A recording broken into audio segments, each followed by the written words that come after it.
everyone. This is Jane with Barlow Herbal, and happy Sunday, June 8th of 2025.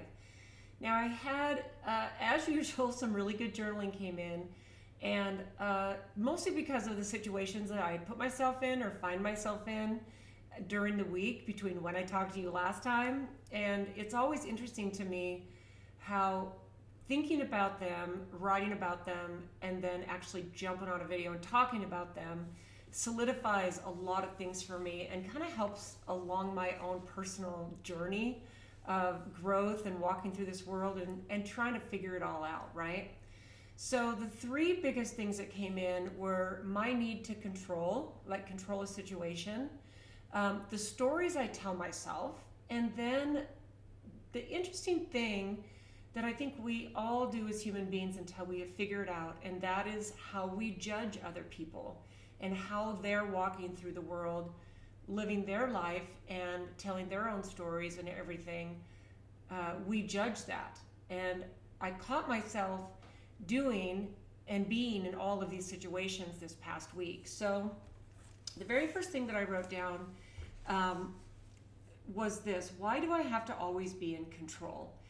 And there was just a situation that happened where I wanted to make sure that I knew how something was going to go down, and I was gently told just to release and let it go, and it was very kind, and I was just kind of like, well, okay. I kind of got all up in my, all bothered up a little bit, all internally, of course. I'm never going to let people see that I'm rattled or not in control. So I thought, oh my gosh, what is that? What is that is in me that feels like I have to control everything? And as always, guys, the reasons that I love to share these is because I know that there are many people who are going through these same thoughts and these same feelings and walking through the world the same way. And I've kind of figured there's been a really big realization while doing this for so long, and all of the angst that I seem to carry that I need to clear out. I'm like, why do I do that to myself? Why do I create this? Anyway, so let me tell you what I wrote. I wrote down a list. I'm like, okay, why do I feel like I have to always be in control of a situation or a relationship or what's going to happen? And intellectually, I know that that's because if I'm in control of it, then I can predict the outcome, and I can make sure the outcome, it doesn't hurt anybody, doesn't hurt me. It comes out favorable because I'm in control, right? Those are the things that your intellect tells you. So even though I know that piece, what actually came in first is the very first reason I wrote down is I have to protect my heart. I think that is the number one reason that I like to stay in control of a situation, no matter what it is, because there can be constant pushback, disagreement from my family, my friends, even strangers. And then I wrote, even from the internet and social media, there can be pushback. And I think what's happening, if I can control the situation, is I'm protecting my heart, right? And then the second thing I wrote down is if I let my guard down, then I'm vulnerable. So if I'm not in control, that leaves me vulnerable, okay? The third thing I wrote is maybe I don't feel worthy. And then I wrote this, I don't think this is it. That didn't really, I was just trying to really think, why do I have to be in control? And of course it pops in as human beings, well, maybe I'm not worthy, which is, of course, I just thought, well, that doesn't land. But it's good to let these things out because it could be something in there that I need to look at, right? Then I wrote this: I want to always look like I'm in control. That's big. That's really, really big, okay? And then I wrote this: aging is a bee. And that one, I wrote these with no filter. I just wrote them out as they flowed into my brain. And that one interests me because if I look like I'm always in control, then yeah, that one was weird in a way. And then number 6, I don't want others to see my imperfections, my flaws, or my weaknesses. I am the strong one, and I take care of everyone. I don't know how many of you hearing this can relate to that. And I think that that is one of the things that if we're in control, then, I don't want others to see my imperfections, my flaws, or my weaknesses. I'm the strong one, and I take care of everyone. I will tell you, I think that this can be a majority female thing. I know there's men who probably feel exactly the same way, but I am a woman, and I do have close relationships with a huge group of sisters, first of all, a fairly large group of girlfriends, and being the age I am, this has been my experience, that I think that this is mostly a female trait. We don't want to let our guard down. And then the last thing I wrote, which really is the crux of it all probably for me, if I don't take care of me, no one will. And that one feels huge, right?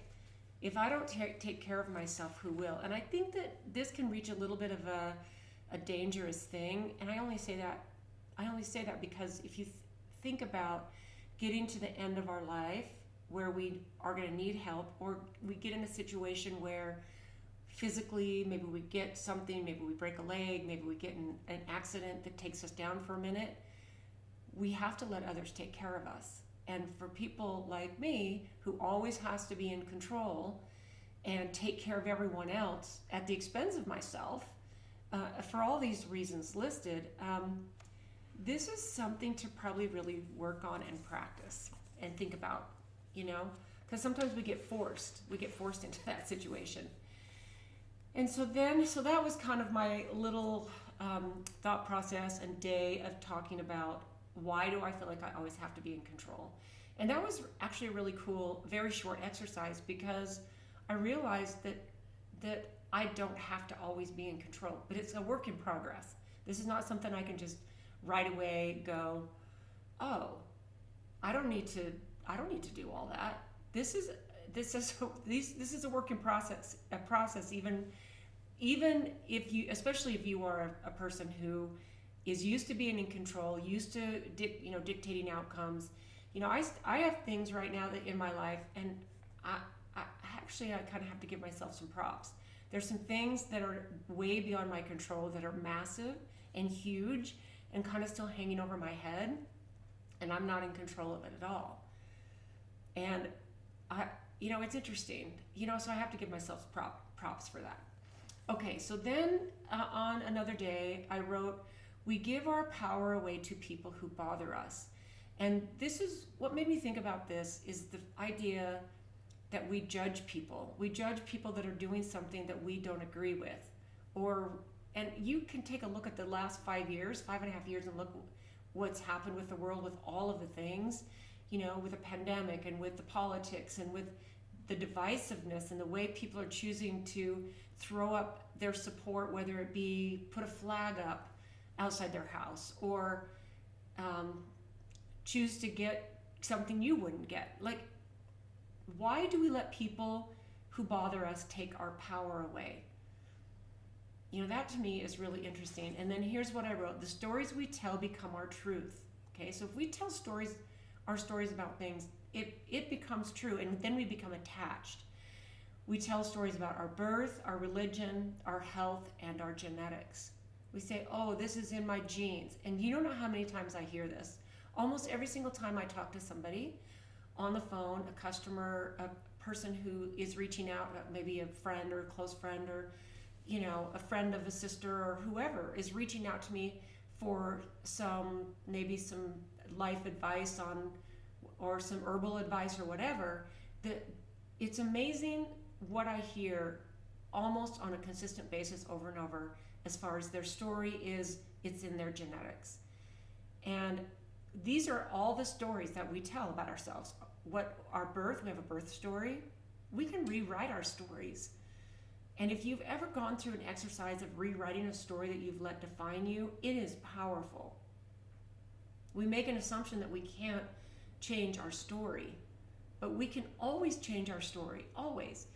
So then I wrote this. our stories determine our happiness and our connection with others. You know, people walk through the exact same events like COVID and politics and all this stuff. Some are happy, some are angry, some are depressed, and some disconnect from the people they love. You know, and this, of course, is, you know, the thought that those some disconnect from the people they love. This always pops in with me right now because about 6 months ago, and I've shared this recently even, one of my sisters disconnected from all of us except for the ones who agree with her politically. And it's rough until you realize that I don't get to judge her journey. I just get to give her unconditional love. And I get to do this with everyone in my life that I find myself judging. It's amazing to me how I even just judge internally. And I've been doing this my whole life. I think it's part of the human condition that we look at someone else that maybe whatever it is that they're doing, or whatever it is that they're wearing, or whatever they look like, or their job they have, or the way they're raising their kids, or whatever it is we look at over the lifespan we have, and we might not speak it out loud, but there's a judgment in there.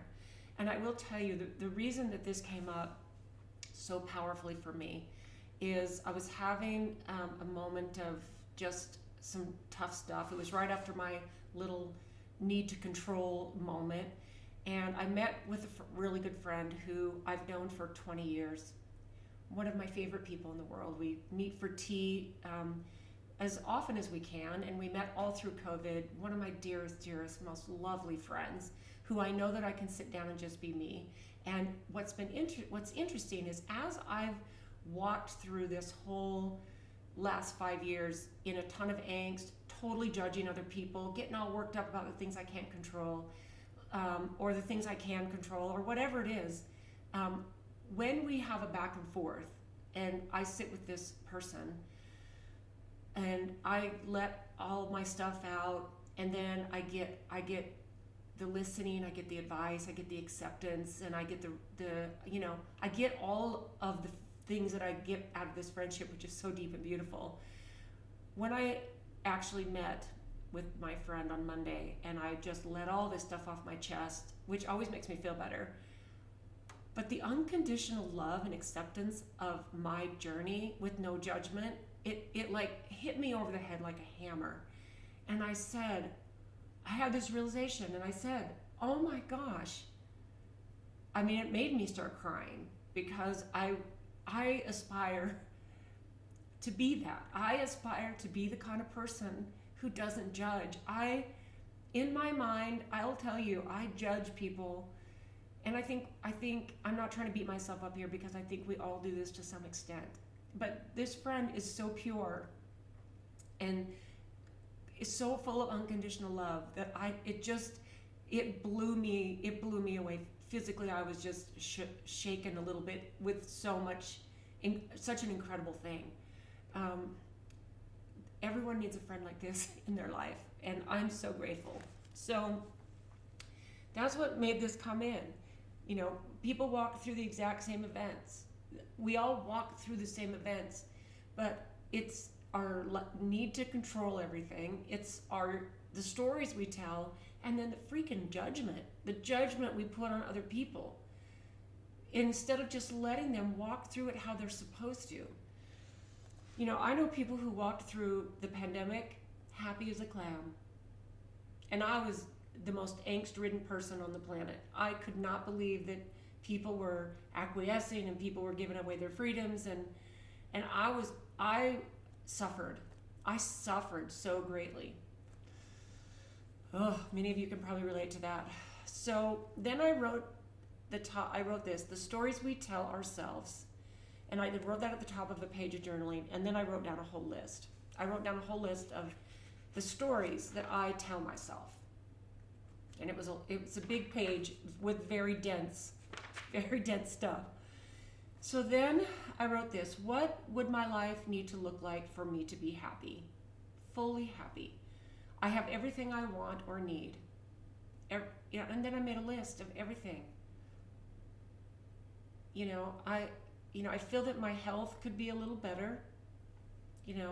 But I think that's a continual thing, and it's definitely an interesting thing as you get older. You really pay attention to the little tiny things, the little aches and pains, or the you know, whatever it is. And I'm grateful that I have that sense, like, you know, oh, I want to feel better. It's like what happened, you know, in November of 2023. I made a decision to stop drinking alcohol. This is my own personal decision, and I wanted to do it because I want my health to be really sparkling, and I want my health to be really good. But I've realized actually that's such a beautiful thing that other people drinking alcohol doesn't bother me. I don't judge it. I don't feel like I need to control them. That's me. And also, I woke up on my birthday, which has now been 3 weeks ago, and I woke up and said, I'm done with sugar. And I don't eat a whole lot of sugar, but I can have a sweet tooth, and I can get caught eating 2 or 3 chocolate chip cookies when they come out of the oven, baked fresh. And, you know, I just decided, you know what, I think I'm done with sugar. And I didn't say I'm done with sugar for 30 days. I actually did put it out to the universe because I told a couple people I'm going to not eat sugar for a year. And then I thought, well, why would I do that for a year and then start eating sugar again? Anyway, I'm kind of going off on something else. So then I wrote this, and this is in the context of what would my life need to look like for me to be happy, fully happy. Okay, and I listed all the things that make people happy. I have a warm home to live in. I have food to eat every single day. I have a car that drives me around wherever I want to go. I live in the best country in the world. From my perspective, I am so grateful to live in America. I love being an American. And so I listed all this stuff. And then I feel like, okay, and then I listed, all right, what would my health need to look like for me to be fully happy? And then I wrote this: I need peace in my mind. That's what I need. To be fully happy, I need to find peace. I need to create my own peace and protect my own energy. So no one's going to create my peace for me. Nothing anybody in my life does is going to make me feel happy, fully happy, or at peace. I'm the one who's responsible for that.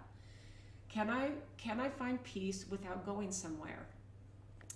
Now, I wrote that because it's like, I love meditation retreats. I love going and getting a Reiki session. I love going to places. I've had angel readers and mediums.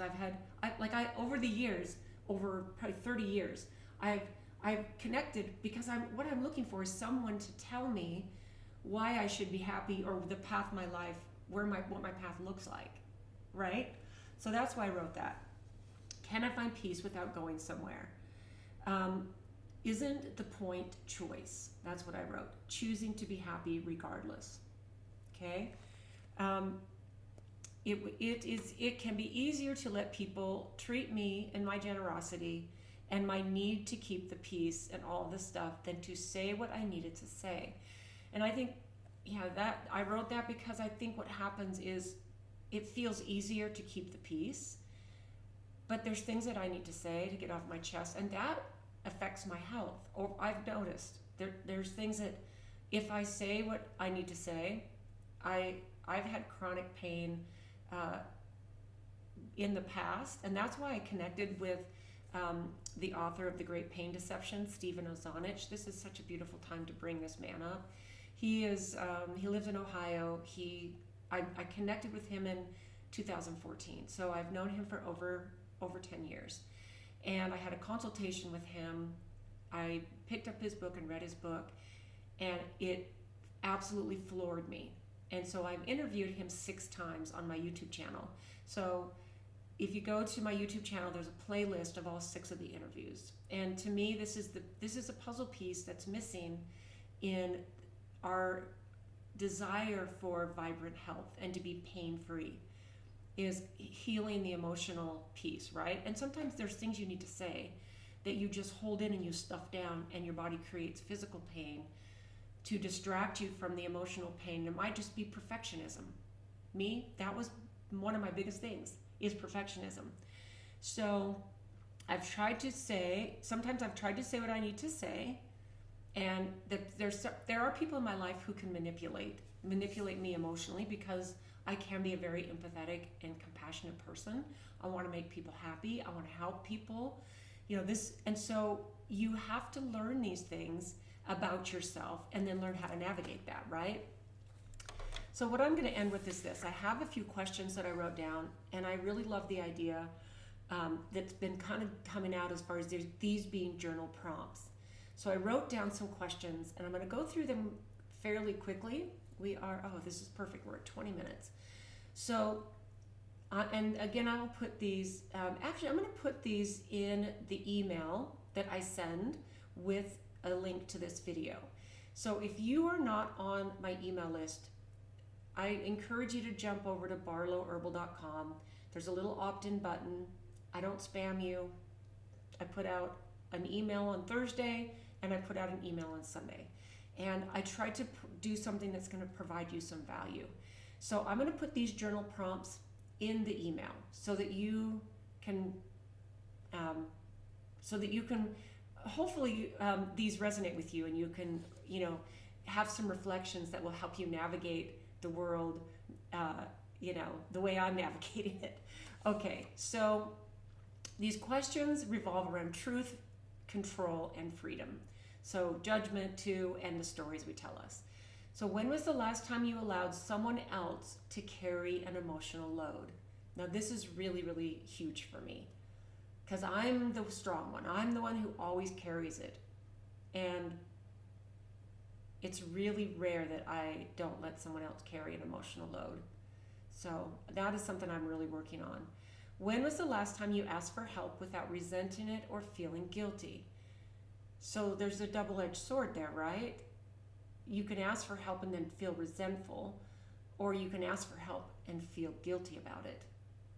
What if you just ask for help and you just receive the help that you asked for without the emotional attachment? Either way, because resentment and guilt, what's that?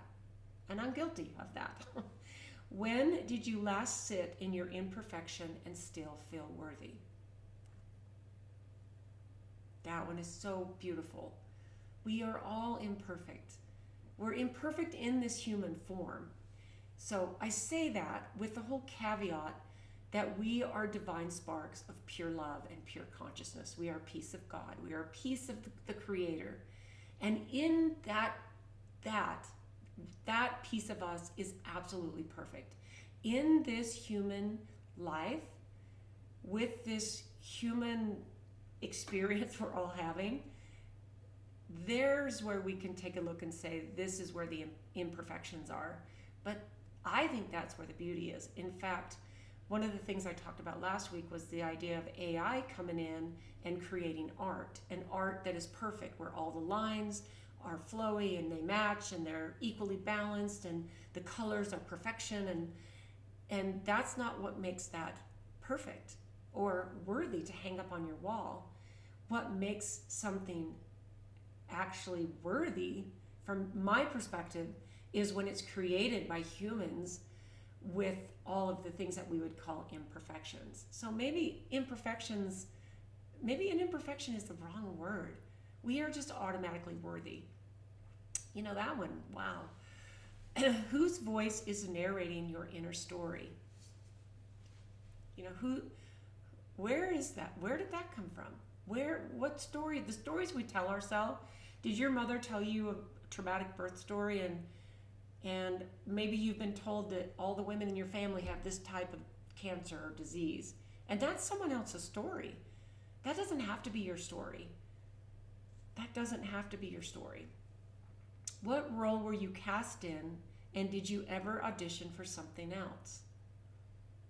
Did someone just stick you in a role and say, you're gonna play the princess in this story?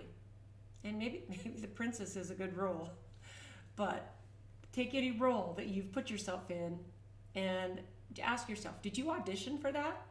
Or did someone else tell you that was your role? What story would you write if you believed you were already enough? And what are you avoiding by staying in control? What is it that you're avoiding? What would it cost you to let go, even just a little? That's a powerful question. What would it cost you? Your freedom? How about that? I mean, you would gain your freedom. So it would cost you the release of all the stuff that you're trying to control, and you would gain your freedom. You would gain freedom. What might you gain if you stopped performing strength and started choosing honesty? And this is where you would gain your freedom. I'd love to hear how you answered that. That one is really good. Stopped performing strength and started choosing honesty. Where am I leaking energy to people or problems that don't deserve it? Who are you giving your power to? Or what situation are you giving your power to? You know, I feel like my beautiful, amazing, kind, generous, loving sister is giving away her power to a political party. She is giving away her power. It's taking her away from the people who love her. Let's see, what boundaries would a version of me who loved herself unapologetically set? What boundaries would I set if I loved myself unapologetically? Ask yourself that question. What would need to shift inside of me, not outside of me, for that to be my life? Can I find peace without running away to a retreat, a healer, or a mountaintop? I run away to a mountaintop as often as I can, and it actually feels like freedom to me there. So, yeah, what if I gave myself permission to rest? You know, this one is powerful for me because I am always on the go, from the moment I get up to the moment I go to bed. And there is something satisfying about it, but if I were to take out the need to control situations, if I were to take out the judgment and the stories, what if I gave myself permission to rest and not, because you can still stay busy physically without all the mental chatter and all the mental clutter and all the need to dissect this and look at that and angst over that, and that's me. For me, it's not the physical busyness that I need to rest, because that is satisfying to me. I love that I can move all day long and be busy, and even if I've had this crazy busy day and I didn't get my walk in, I'll put on my shoes and go for my 5-mile walk. Like, I love that. That to me is freedom. I'm talking about the emotional chatter for me. And it might be, for some of you, it might be physically the permission to rest, right? And then here's the last question. What if I stopped waiting for the world to treat me better and started treating myself better first? You know, there's the question. And it has to do with all of these things. All of these things. What if I stopped waiting for the world to treat me better and started treating myself better first? And this can go with anything. The people in your life, the situations in your life, and you get to choose not only how you answer that, but how you navigate that. You know, and I'm just going to bring this at the very end here back to my lovely friend who gives me the most perfect unconditional love as I've walked through this life with this person as my friend for 20 years, with this massive realization earlier this week that no matter what I laid at their feet, with whatever problem I was going through, whatever angst I was having, whatever joy I was having, whatever I was having, there was only love, acknowledgement, there was looking in the eyes, there was hugs, there was acceptance. And I want to be that. I want to be the person who doesn't even judge someone in my mind. I don't even want to judge someone's journey in my mind. I want that to be pure. I want to let people have their journey without my judgment, because what happens is that judgment hurts me. It doesn't hurt them unless I'm not nice to them. Then that might hurt them. And what good does that do, to hurt someone else because you're judging their journey? yeah, I'm done with that. And I I am so grateful that I have this friend who has just been there with love in their eyes, and just an unbelievable pure acceptance of what it means to be conscious, what it means to be a loving, forgiving, beautiful human being. So, wow. All right, guys. Well, I hope you have a beautiful Sunday if you're watching this on Sunday. And I hope you have an amazing week ahead. I'd love to know what you think about this. Crazy, crazy beautiful times as we grow and evolve through this decade. 2020 rolled out like here comes 2020, and I think as the world awakens and humanity awakens and we realize these truths, we can let go of some of these petty things. We can let go of the stories. We can let go of the need to control. And, I think the biggest, strongest message, let go of the need of having to always judge others. So thanks for tuning in today, guys. I hope you have an absolutely beautiful week, and we'll see you next time.